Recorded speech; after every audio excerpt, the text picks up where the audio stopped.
नमस्कार, बीएसटीवी की खास पेशकश देख रहे हैं आप। मैं हूं आपके साथ में वैष्णवी। सबसे पहले आप सभी को दिवाली की ढेर सारी शुभकामनाएं।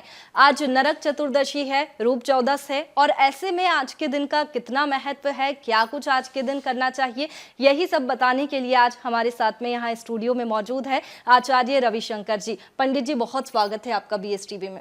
पंडित जी, आज नरक चतुर्दशी है और आज के दिन का कितना महत्व है? देखिए, नरक चतुर्दशी इसे क्यों कहा जाता है? क्योंकि भगवान श्री कृष्ण ने नरकासुर का वध किया था, उसे नरक चतुर्दशी कहा जाता है। इस संसार में जब मनुष्य की कामनाएं बढ़ जाती हैं और मनुष्य असीमित कामनाओं का भोग करना चाहता है, इस संसार में जितनी औषधियां हैं, जब वो सोचता है कि औषधियां मेरे लिए हैं, जितने रत्न हैं वो सोचता है कि पूरे रत्न मेरे लिए हैं, जितनी सुंदर स्त्रियां हैं वो सब उसके लिए, ऐसा वो सोचता है, तो फिर उसकी सीमाएं बहुत बड़ी हो जाती हैं और वो बहुत सारे अन्याय, अनीति, अत्याचार करना प्रारंभ कर देता है। जब वो अत्याचार करना प्रारंभ कर देता है, जो देव सत्ता है, वो देव सत्ता उसे परास्त करने का कुछ ना कुछ उद्यम प्रारंभ कर देती है। वैसा ही हुआ। एक समय की बात है, ये नरकासुर जो था उसने मन में निश्चय किया कि मैं 21,000 राजकुमारियों को इकट्ठा करूंगा और उनसे विवाह करूंगा। जब उसने ऐसा निश्चय किया तो वो जगह जगह जाता, राजाओं को पराजित करता और पराजित करने के बाद में उनकी राजकुमारियों को वहां से हरण करके ले आता और वो धीरे धीरे 16,108 राजकुमारियों को उसने इकट्ठा कर लिया था। लेकिन उस दुष्ट की ये दुष्टता तो देखो कि एक दिन वो इंद्र के स्वर्ग में चला गया और स्वर्ग में जाकर वहां पर सभी को भयभीत कर दिया और फिर माता अदिति के कानों का कुंडल हरण करके ले आया और उसने कहा कि तुम्हारे पुत्र में अगर ये शक्ति हो तो वो आकर वापस कुंडल ले जाए। जब उसने ऐसा उसे कहा तो वो माता अदिति रोने लग गई, वो देव माता। इंद्र को बहुत ही दुख हुआ। इंद्र ब्रह्मा के पास गए, उन्होंने ब्रह्मा से कहा कि ब्रह्मदेव, ऐसी ऐसी बात है, और उसने देव सत्ता को चैलेंज किया है। वो देव सत्ता को चैलेंज करने आया था, इसलिए हमें कुछ ना कुछ उसे उसका उपाय करना चाहिए। व्यक्ति जब तक मनुष्य रहता है तब तक तो ठीक है, लेकिन जब वो देव सत्ता को चैलेंज करने लगता है तो फिर वो व्यक्ति के बुरे दिन प्रारंभ हो जाते हैं, उसकी उल्टी गिनती शुरू हो जाती है। इसलिए कभी भी किसी साधु पुरुष को, किसी संत को, किसी सज्जन को, किसी भगवान के कार्य में लगे हुए व्यक्ति को परेशान नहीं करने चाहिए, क्योंकि मृषा न होए देव ऋषि वाणी। देवताओं की और ऋषियों की वाणी, उनके शब्द कभी झूठे नहीं होते। जब ब्रह्मा जी ने ये पूरी बात सुनी तो ब्रह्मा जी ने कहा, इंद्र, इस समय मृत्यु लोक में धरती पर एक बहुत बड़ी अद्भुत शक्ति है जिसका नाम है भगवान श्री हरि विष्णु श्री कृष्ण। तुम भगवान श्री कृष्ण के पास जाओ और उनसे पूरी बात बताओ, वो उसको अवश्य परास्त कर देंगे। क्योंकि उसने जब तप किया था तो उसने वरदान मांगा था नरकासुर ने कि मुझे देव सत्ता पराजित ना कर सके, लेकिन उसने साधारण मनुष्यों से पराजित न होने का वरदान नहीं मांगा था। जब इंद्र को ये बात पता चली तो इंद्र वहां गए भगवान श्री हरि विष्णु के पास, श्री कृष्ण के पास, और कृष्ण से ये निवेदन किया। भगवान ने उन्हें सुंदर आसन दिया।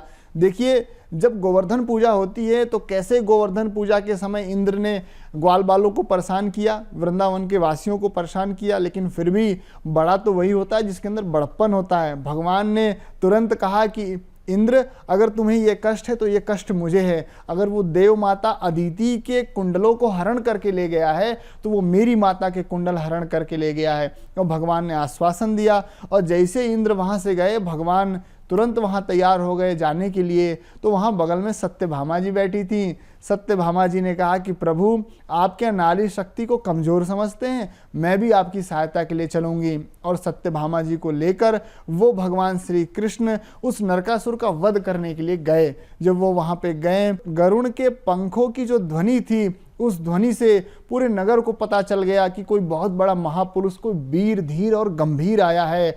जब नरकासुर ने ये सुना तो वो युद्ध करने के लिए उद्यत हो गया और जब वो वहां गया तो बहुत भयंकर युद्ध छिड़ गया। एक समय तो ऐसा लगा कि भगवान श्री कृष्ण का धनुष भी हाथ से छूट जाएगा। और जब उसने एक दिव्य शक्ति चलाई और वो भगवान श्री कृष्ण को शक्ति लगने ही वाली थी तो सत्यभामा जी ने अपना हाथ ऐसे किया और उनका हाथ लहूलुहान हो गया, लेकिन वो शक्ति उन्होंने समाहित कर ली। और जब भगवान ने देखा कि सत्यभामा के हाथों से लहू निकल रहा है, भगवान को क्रोध आया। भगवान ने एक ही क्षण में सुदर्शन चक्र प्रकट किया और उसके नरकासुर के सर को धड़ से अलग कर दिया। नरकासुर जो कि धरती से उत्पन्न हुआ था, जब भगवान वाराह ने वाराह अवतार लिया था पृथ्वी की रक्षा करने के लिए, तो उनके थूथुन के स्पर्श से वो नरकासुर उत्पन्न हो गया था। फिर भगवती महामाया भूमि पृथ्वी देवी प्रकट हुई, उन्होंने माता अदिति के वो रत्न उन्हें वापस लौटा दिए। और जब भगवान श्री कृष्ण सत्यभामा के साथ में वो कुंडल लेकर वहाँ पर पहुँचे और सत्यभामा ने अदिति माँ को वो कुंडल भेंट किए, तो माँ ने देखा कि सत्यभामा के हाथों में थोड़ा सा चोट लगी है। उन्हें देखा नहीं गया। उन्होंने कहा कि सत्यभामा, मेरे कुंडलों के लिए तुमने अपने बलिदान दिया, अपने लहू का बलिदान दिया। मैं तुमको आशीर्वाद देती हूँ कि जब तक तुम धरती लोक पर रहोगी, चिर यौवना रहोगी, तुम्हारा यौवन स्वर्णमयी स्वर्ण की लताओं की तरह दमकता रहेगा। और जब ऐसा वरदान दिया तो उसी को रूप चौदस कहा जाता है। जो बड़े लोग होते हैं उनके अंदर उदारता होती है वैष्णवी जी। जो देवता वही है जो कुछ देना जानता हो, जो देना नहीं जानता वो देवता नहीं होता है। इसलिए बड़े लोगों को हमेशा बड़प्पन धारण करना चाहिए।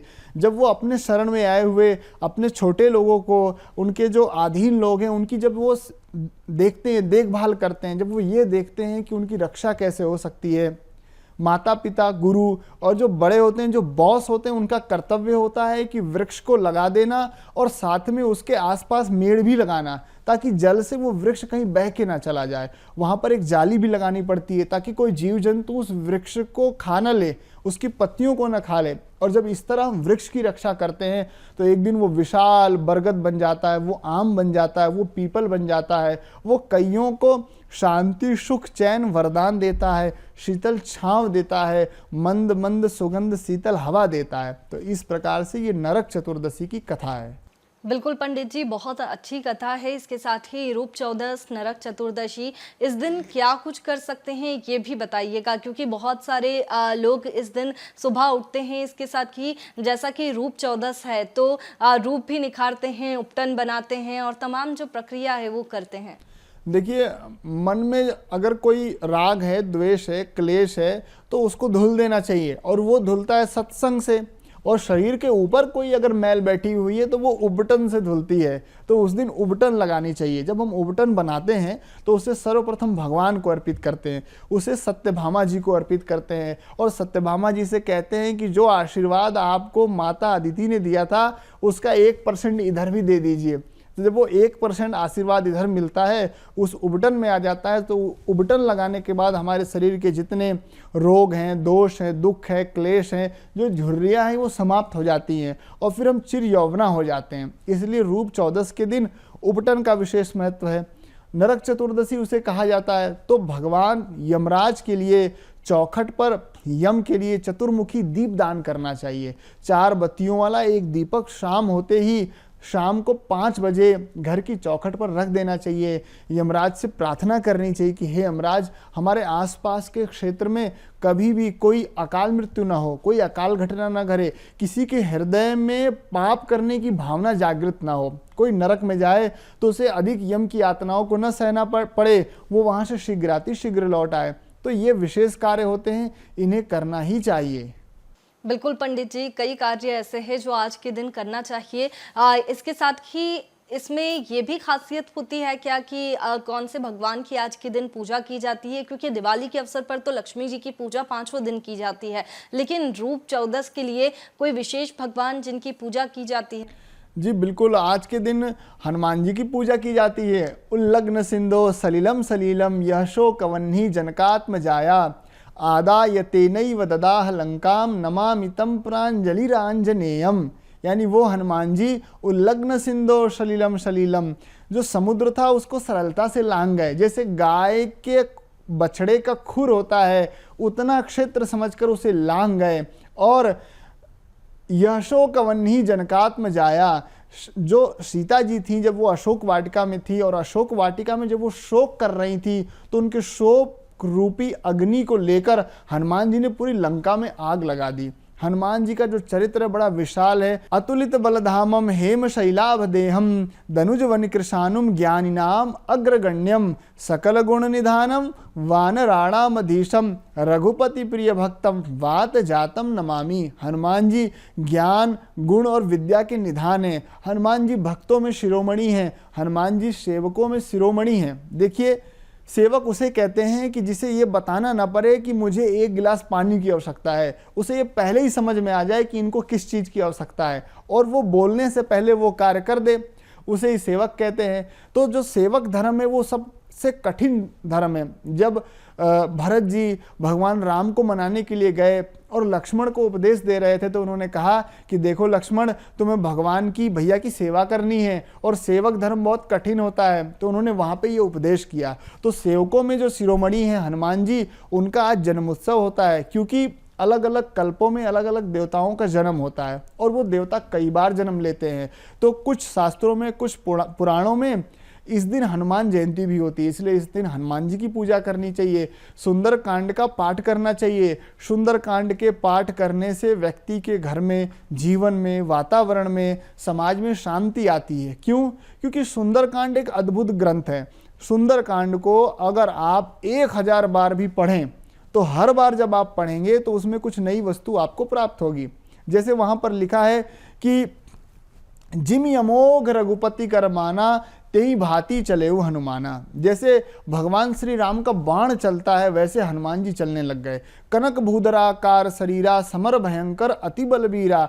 कनक यानी सोना, सोने के जैसे भयंकर शरीर वाले हनुमान जी जो शत्रुओं को देखते ही भयभीत कर दें, वो भक्तों के लिए एक पीपल की छांव है, एक आम की छांव है, ऐसे वो हनुमान जी हैं। ऐसा अद्भुत चरित्र है। सुंदरकांड में कैसे विभीषण को भगवान ने अपनी शरण में लिया, कैसे मंदोदरी ने रावण को बार बार समझाया, कैसे माल्यवंत ने समझाया, कैसे रावण के दूतों को भगवान ने अपनी शरण में ले लिया, उन्होंने क्षमा दान कर दिया, कैसे हनुमान जी ने जाकर समझाया, कैसे अंगद ने समझाया, कैसे कैसे भगवान ने वो समुद्र पार किया।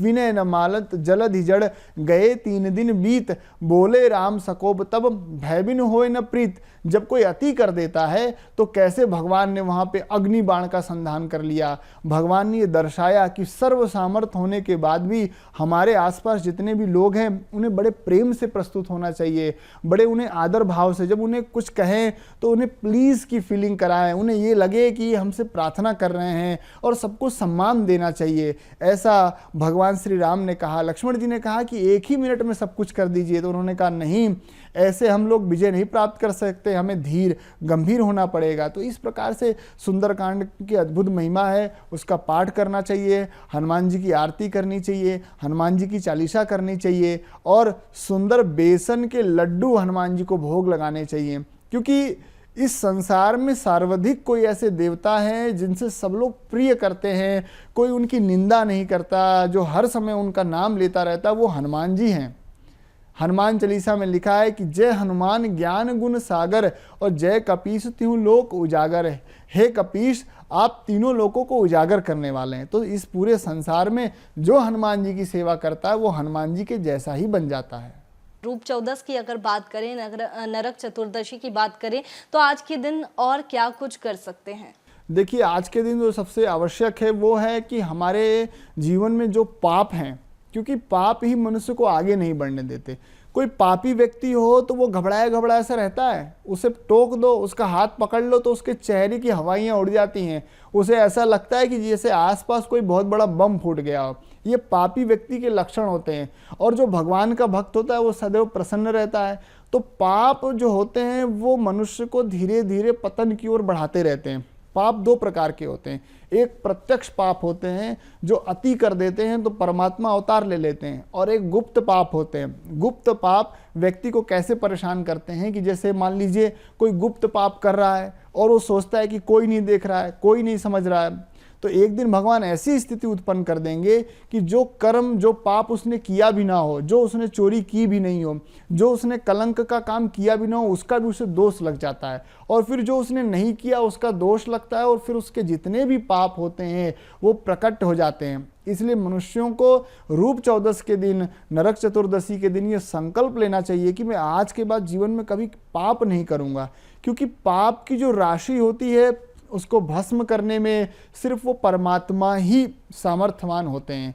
भगवान से विभीषण जी कह रहे हैं कि पापवंत कर सहज स्वभाव, जो पापी व्यक्ति होता है उसका सहज स्वभाव होता है कि वो कुछ ना कुछ कमियां ही निकालता है, कुछ ना कुछ गलत ही देखता है। लेकिन परमात्मा के जब वो चरणों में ध्यान लगाने लगता है पापी व्यक्ति, तो फिर उसे कमियां नहीं नजर आती, फिर उसे सब कुछ अच्छा नजर आता है। अगर उसके पास 1000 रुपया भी है तो वो 1000 रुपया भी उसे 1 करोड़ के बराबर नजर आने लगता है। तो ये कार्य करना चाहिए कि जो कुछ हमारे पास है उसमें कैसे संतोष व्यक्त करना है, जो कुछ है उसका सदुपयोग कैसे करना है, जो समय है उसका सदुपयोग कैसे करना है, जो अन्न है, जो वस्त्र है, जो विद्या है, जो वाणी है, जो कुछ भी प्रेजेंट में उपलब्ध है उसका कैसे सदुपयोग करना है। जरा सोचिए कि आज जो गुरु आपको मिले हैं, क्या कभी वैसा गुरु मिल सकते हैं? जो माता पिता, जो भाई बंधु, जो सुख सुविधाएं, जो धन, जो आचार्य, जो पुत्र पुत्री, स्त्री और पति आपको मिले हैं, जो भाई बहन मिले हैं, क्या कभी वो ऐसे मिल सकते हैं? गारंटी है क्या इस बात की कि ये उतने ही अच्छे मिलेंगे?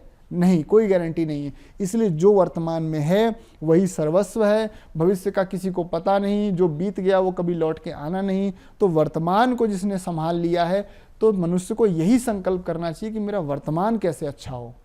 बिल्कुल पंडित जी, ये तमाम जो प्रयास है वो आज के दिन करना चाहिए और जो प्रक्रिया आपने बताई है वो बिल्कुल आज के दिन करना चाहिए। इसके साथ ही 5 दिनों का ये दिवाली का त्यौहार होता है। बात करें 5 दिनों की, तो ऐसा कहते हैं कुछ लोगों के मन में ये कन्फ्यूज़न होता है कि राम जी आए थे इसलिए दिवाली मनाई जाती है। तो ऐसे में ये जो दिन है वो 5 दिन क्यों है? देखिए 5 दिन इसलिए क्योंकि इसमें 5 त्यौहार पड़ते हैं। सर्वप्रथम धनतेरस है, फिर नरक चतुर्दशी है, फिर दीपावली है, फिर गोवर्धन पूजा है और फिर भैया दूज है।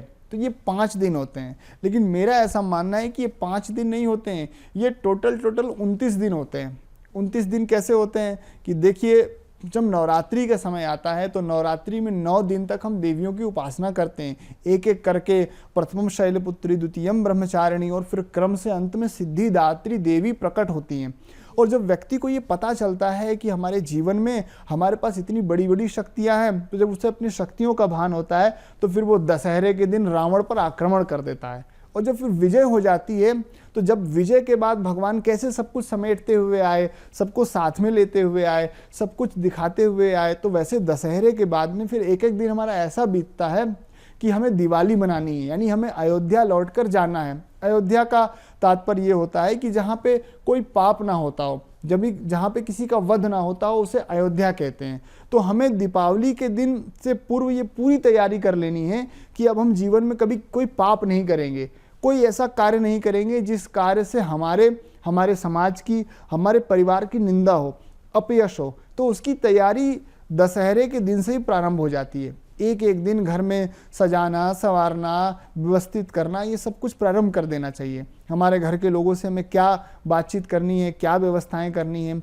अभी तक जो हम पाप कर्म करते आ रहे हैं, जो हम गलत व्यवहार करते आ रहे हैं, उस गलत व्यवहार से कैसे बचना है। और धनतेरस के एक दिन पूर्व ही जब सब सेटअप जम जाए तो फिर बढ़िया धूमधाम से धनतेरस मनानी चाहिए। इसके अलावा विशेष बात यह है कि ये जो 5 दिवसीय त्यौहार होता है, इसमें थोड़ा हमें प्रकृति के बारे में भी सोचना चाहिए। जो पटाखे हैं वो इतने नहीं छोड़ने चाहिए कि अगल बगल के लोगों को श्वास की बीमारी हो जाए। पटाखे छोड़ना अच्छी बात है, परंतु जब अति किसी भी चीज़ की हो जाती है, अति रूपेण वै सीता, अति गर्वेण रावणः, अति दानात् बलिर्बद्धो, अति सर्वत्र वर्जयेत। सीता अधिक रूपवती थी इसलिए उसका हरण हो गया, रावण अधिक अहंकारी था इसलिए वो मारा गया, बलि जो था वो अधिक अति दान करने वाला था इसलिए उसको बांध लिया गया। इसलिए अति नहीं करनी चाहिए, अति बिल्कुल नहीं करनी चाहिए, क्योंकि समाज को उससे बहुत बड़ी हानियों का सामना करना पड़ता है। तो इन बातों का ये पंच दीपोत्सव जो होता है 5 दिवसीय, इसमें ये ध्यान रखना चाहिए और भगवान के चरणों में ध्यान लगाना चाहिए। बिल्कुल 5 दिनों तक भगवान की पूजा करनी चाहिए। और जैसा कि 5 दिनों तक हम दिए भी लगाते हैं घर में, तो दियों को लेकर के लोग कई तरह के जो उपाय हैं वो करते हैं। तो ऐसे में जब लक्ष्मी जी की पूजा होती है दिवाली वाले दिन खासकर, तो कहाँ कहाँ पर दिए लगाए जा सकते हैं? इसके साथ ही 5 दिनों के अवसर पर हम घर के कौन कौन से जो कोने हैं वहाँ पर दीपक लगा सकते हैं? दीप ज्योति परब्रह्मा, दीप ज्योति जनार्दनः, दीपो हरतु मे पाप, पूजा दीप नमोस्तुते। दीप की जो ज्योति होती है वो ब्रह्मा है, वो विष्णु है, वो महेश्वर है, हमारे पापों को हरण करने वाली होती है। अन्य जितने भी दिन होते हैं उसमें दीपक से दीपक नहीं जलाना चाहिए क्योंकि उससे शरीर में रोग होता है। लेकिन दीपावली का एक ऐसा पर्व होता है जिस दिन दीप से दीप जलाते हैं। इसका तात्पर्य, इसका आध्यात्मिक अर्थ यह है कि आपका हृदय अगर ज्ञान रूपी दीपक से प्रज्वलित है तो किसी दूसरे का हृदय जिसमें अंधकार है, जिसमें अकल्याण का भाव भरा हुआ है, जिसमें पाप भरा हुआ है, इस पर्व पर आपके हृदय में जो ज्ञान रूपी दीपक जल रहा है, उस ज्ञान रूपी दीपक को दूसरे व्यक्ति के हृदय में स्थापित करना है। क्योंकि व्यक्ति जीवन में जो भी कष्ट प्राप्त कर रहा है, जितना भी दुख है, जितना भी क्लेश है, वो सब अज्ञान जनित है। अज्ञान जब व्यक्ति के शरीर में, उसके मस्तिष्क में हावी हो जाता है तो उसको चारों तरफ बुरा ही बुरा दिखाई देता है। तो ये जो दीपक होता है इसका बड़ा विशेष महत्व है। दीपक कहाँ कहाँ जलाना चाहिए? दीपक अपने देव स्थान में जलाना चाहिए। दीपक जहाँ तुलसी का घड़ा हो वहाँ जलाना चाहिए। दीपक जो है वो चौखट के पास जलाना चाहिए, मुख्य द्वार के पास जलाना चाहिए। दीपक रसोई में जलाना चाहिए। दीपक अपने घर का जो बाथरूम है वहाँ भी जलाना चाहिए। ईशान कोण में जलाना चाहिए, नैऋत्य कोण में जलाना चाहिए। उसे सुरक्षित स्थान पर रखना चाहिए। जिस घर में छोटे छोटे बच्चे हों वहाँ पर देखभाल के और छोटे छोटे कांच उसमें लगा के वैसे करके दीपक जलाना चाहिए। दीपक की जो ज्योति होती है वो सभी कार्यों की सिद्धि प्रदान करने वाली होती है। जिसके घर में कुछ नहीं है वो अगर एक दीपक भी जला ले और दीपक में ही परमात्मा को देखे तो वो परमात्मा प्रत्यक्ष दिखाई देते हैं। जी बिल्कुल, इस तरह से घर के हर कोने में हम दीपक लगा सकते हैं। और अगर पूजन की बात करें तो दीपों की क्या 5 दिनों तक पूजा होती है? क्योंकि मैंने ये चीज़ देखी है कि दिवाली वाले दिन जब हम दीपक लगाते हैं घर के हर कोनों में तो उसमें धानी, बताशे और जो चीज़ें हमारे यहाँ पर घर में बनती है, नमकीन बनते हैं, पकवान बनते हैं, वो दीपक को भोग लगाते हैं। इसके साथ ही दीपक की पूजा करते हैं और उसके बाद में दीपक को जलाते हैं। तो ऐसा क्या 5 दिनों तक करना होता है और दीपक की पूजा की जाती है? जी बिल्कुल, ये दीपोत्सव है, 5 दिवसीय दीपोत्सव है ये। तो धनतेरस के दिन से ही दीपक प्रारंभ कर देने चाहिए।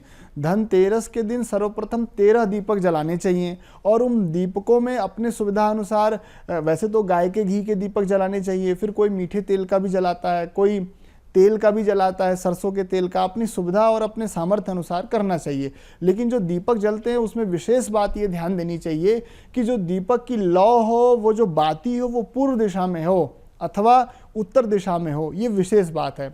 अगर लंबी बाती का दीपक जला रहे हैं तो सिंगल बाती नहीं होनी चाहिए, 2 बातियों को लपेटकर और फिर उसको जलाना चाहिए। और भैया दूज तक ये दीपक का क्रम चलता रहेगा। प्रतिदिन कम से कम 13 अथवा 11 अथवा 21 दीपक जलाने चाहिए और दीपक की पूजा करनी चाहिए। जब सब दीपक जल जाएं तो उस पर पूजन करके उसे गंध अक्षत पुष्प और सर्वोपचारार्थे गंध अक्षत पुष्पाणिम समर्पयामि ऐसा बोलकर दीपक का पूजन करें। उसके बाद घर घर, जगह जगह जहाँ भी दीपक रख सकते हैं वहाँ पर दीपक रखना चाहिए। बिल्कुल, आज के दिन दीपक की पूजा करनी चाहिए, 5 दिन दीपक की पूजा करनी चाहिए। इसके साथ ही दीपोत्सव है तो दीप जलते हैं। और रूप चौदस के दिन की अगर बात करें तो आपने बहुत अच्छी जो प्रक्रिया है वो बताई है कि पापों का नष्ट भी आज के दिन करना चाहिए। बहुत शुक्रिया आपका तमाम जानकारी साझा करने के लिए। देखिए, आज के दिन का काफ़ी महत्व है और आज के दिन रूप चौदस है, नरक चतुर्दशी है, इसके साथ ही हनुमान जयंती भी है। तो ऐसे में तमाम बातों का ध्यान आज के दिन रखना चाहिए। इसके साथ ही जो प्रक्रिया है वो भी आपने जानी कि किस तरह से आज के दिन भगवान की पूजा करनी चाहिए और किस तरह से दिनचर्या है उसका पालन करना चाहिए और पापों का नाश आज के दिन करना चाहिए। ये तमाम प्रक्रिया जो है वो आपने जानी। इस तरह का दिनचर्या, इस तरह की जो दिनचर्या है वो आप आज के दिन अपना सकते हैं। ऐसी ही तमाम जानकारी के लिए आप बने रखिए BS टीवी के साथ में। नमस्कार।